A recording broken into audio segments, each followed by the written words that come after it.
Welcome to another episode of Let's Talk About Clutter. I'm your host, Margo Staten. If your home is drowning in paper clutter, this week's podcast is for you. Paper clutter can be a real pain in the butt. It accumulates quickly if you don't stay on top of it, and honestly, it's boring, confusing, and frustrating to declutter. Definitely one of those tasks that we tend to procrastinate. Many of us experience paperwork overload. The bills, statements, ads, menus, this stuff just keeps pouring into our home. And yes, we let it. Or if not us, maybe one of the other cluttersome members that live in our home. So today, let's start with a little motivation to help get you off the procrastination train and to roll up those sleeves and get it done. Remember that removing any type of clutter from your home, especially paper clutter, reduces stress. A clutter-free space equals a stress-free mind. Next, believe it or not, having a clutter-free home actually increases productivity. It also kind of helps us find what we need in seconds. Ever have that situation where you're looking for that wire or that tech or that sweater and you spend 30 minutes trying to find it, waste a ton of time, and lo and behold, in the end, you have no idea where it is. Removing paperwork clutter from your home actually also helps you to avoid missing deadlines. So things like losing a bill and forgetting to pay it. Well, if we reduce the amount of paper clutter we have, and then if we organize and have a filing systems for the paper, guess what? Bills, appointments, all of these things, we're going to be on top of it because it's going to be easy to locate. Reducing paper clutter also enhances mental clarity, and that is probably one of my most favorite reasons for eliminating paper clutter from our home. Clutter-free space equals mental zen. I don't know about you all, but if I have a ton of paperwork, especially on my work desk, I do work from home, and if my office is a hot mess and there's paperwork everywhere, typically it means that I had one of those chaotic days. And I was just all over the place. But something about looking at all of the paper clutter on my desk makes my eye twitch. So I actually have a rule, and feel free to follow it if you'd like. My rule of thumb is at the end of each workday, I have to clear my desk of all paperwork. I cannot fathom starting the next day with a cluttersome desk. So those are just some of the reasons why eliminating paper clutter from your home can benefit you. So how do you declutter your paperwork? How do you finally get up the energy and stop procrastinating and get rid of it? So here are a few tips to declutter like a pro and to motivate you to start.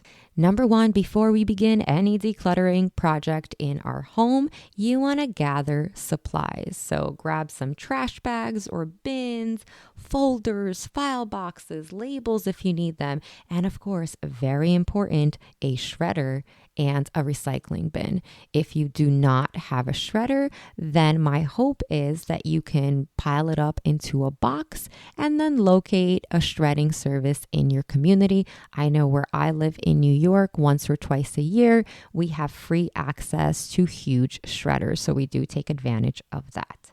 The next thing that you want to do is you want to set up a workspace. So you want to choose a well-lit, comfortable area to work in, like a table or a desk.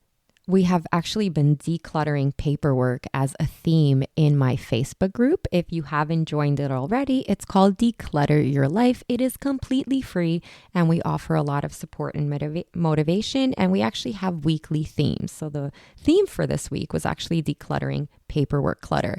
And a lot of my members found it to be so much easier when they either got on the phone with a friend or caught up on some show or listened to a podcast. Something about pairing decluttering paperwork with an activity that's a little bit more enjoyable seems to make the process move a little bit more quickly and comfortable. The next thing that you want to do, and this is very important, is that you want to start by sorting your paperwork into categories. So you can separate your paper clutter into bills, receipts, important documents, junk mail, and maybe even sentimental items, maybe your kid's artwork, right? So you create categories as they apply to you and your home. Now, I want to say something very, very important. And if you've listened to my previous podcasts or watched my YouTube videos, you will know that I am not a promoter of getting something done in one sitting, especially something like paper clutter. Now, don't get me wrong.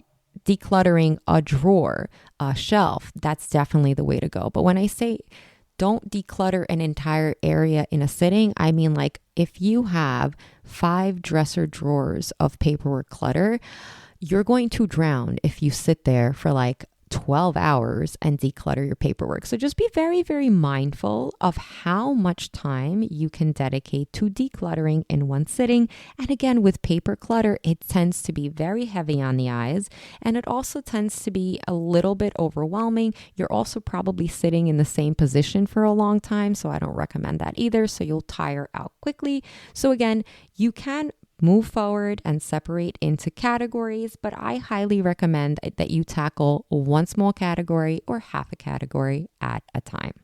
The next thing that you want to do is you actually want to create a filing system. So you want to designate a place for important documents such as tax records, passports, birth certificates, and medical bills maybe. And then you want to use folders or file boxes with clear labels. I find that oftentimes we will declutter a bunch of paperwork and then we will kind of take the pile that we're going to keep and we just dump it in some drawer. The problem is paperwork clutter is one of those things that's magnetic for other clutter. Like paperwork clutter, if you're not on top of it every month, every 2 months, every 3 months, it will get out of hand. There are certain areas in our home that we can actually keep pretty good at clutter-free. Paperwork clutter, it's honestly just natural for it to continue to accrue. So I think it's so important that you create some type of filing system. It does not have to be anything elaborate. You can literally just have some folders, maybe a few bins, and simply label them with the variety of different categories that you have. Another pro tip, it's great to have a designated space for all of your important bills.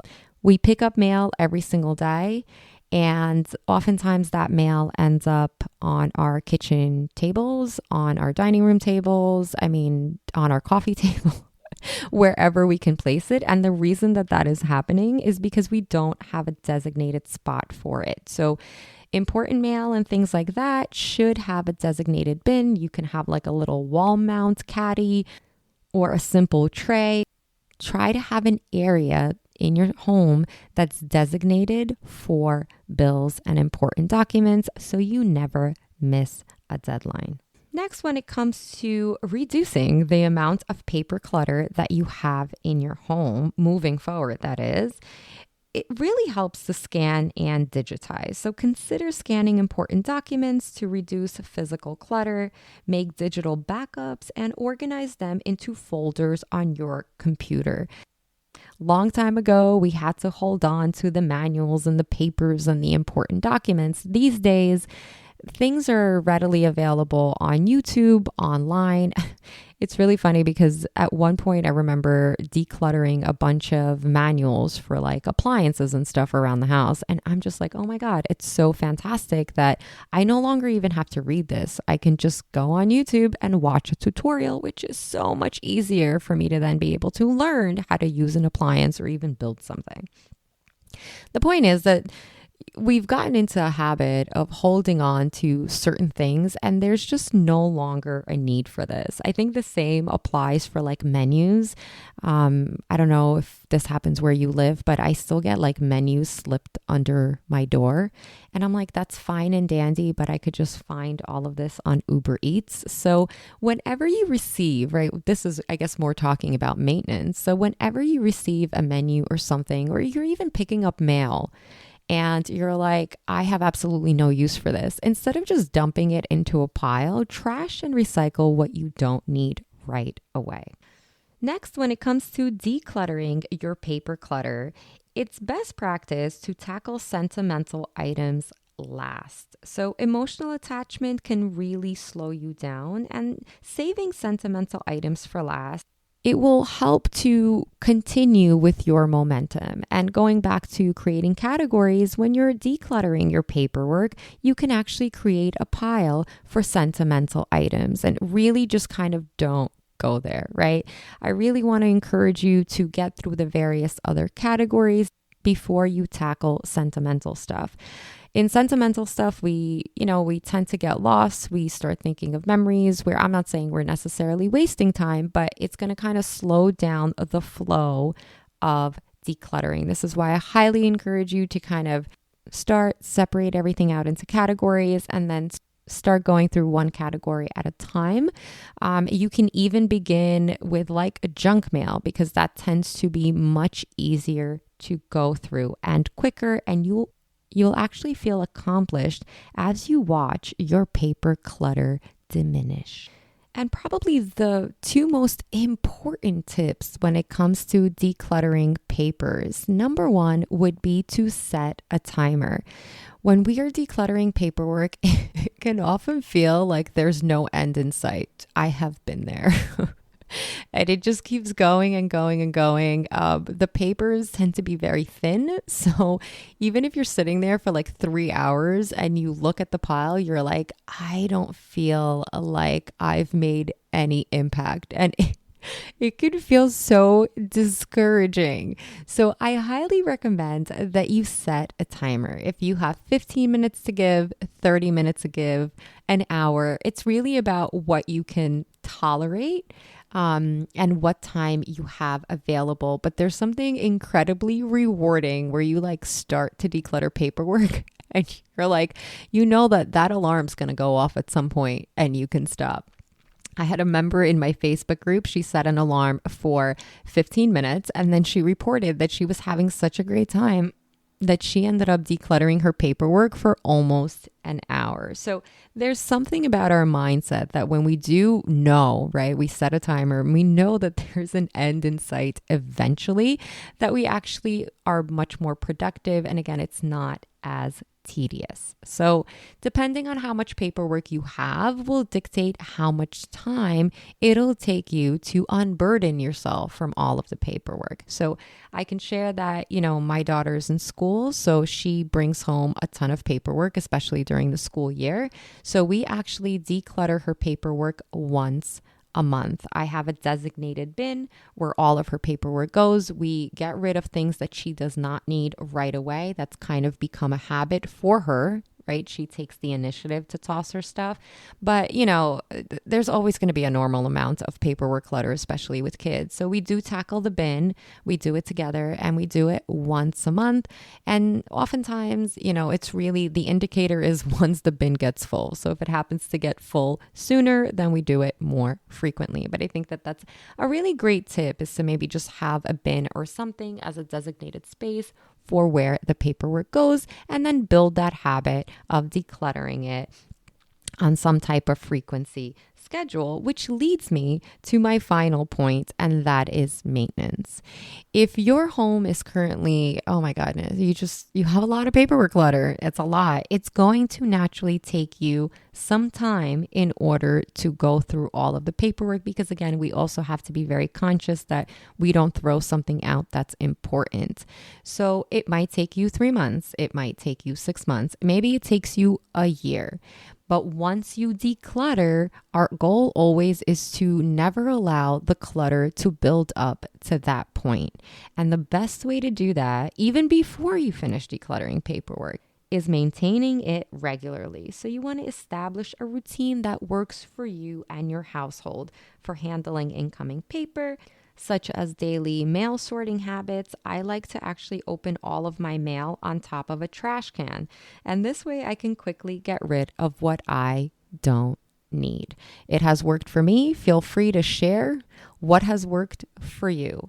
But again, the reality is that paperwork is always going to naturally make its way back into our home. It does not mean that your home is not tidy or clean or that you're doing something wrong. It's just the nature of the beast. It is how it is. And of course, the more you digitize, the more you have bills that you pay online, the more you can kind of stay on top of the paper clutter and declutter it regularly, the easier it's going to be. And of course, donating really, really helps let go of some of the items. So if you're somebody who has a lot of magazines, maybe you subscribe to a bunch of things or, books and things of that nature, it can sometimes be very challenging to let go, which is why donating it will really help. This is kind of going back to maybe even sentimental items, right? That you wish to hold on to, but you're not necessarily going to use. So you're on the cusp of whether or not you should get rid of them. Donating it really helps. Also giving it away to friends and family. When we connect and we give items that have value for us, when we connect with the person and we're giving it to, and when we learn that they're going to appreciate those items as much as we did, it really helps to let go. When it comes to decluttering, it's really not about tossing everything and literally living in a home with like a table and a couch and nothing else, right? I mean, look, if that's what works for you, fantastic, if that's what you want. But in general, I think that there's a lot of pressure to get rid of things, and there's a lot of pain that we experience because we feel like we have to get rid of an item. And I'm here to tell you that you don't have to get rid of anything that you don't want to. If an item, paperwork or other, if an item makes you happy, if you have use for it, if you've assigned value to it and that value is something that you experience, feel free to hold on to the item. It really becomes a problem when your home has so much clutter that it is overwhelming you because you are in turn assigning value to too many items in your space. But by no means should you get rid of everything that you love and all of your kids' artwork or sentimental item. You don't have to get rid of it. You can store it away in a memory box. You can organize it in such a way where it no longer appears cluttersome. There are ways to go about this. Decluttering is really about getting rid of the things that don't serve a purpose and that you don't need, that allow you to feel peace and comfort and pride in your home. Thank you so much for listening. Good luck decluttering your paperwork. And always remember to be good to yourselves.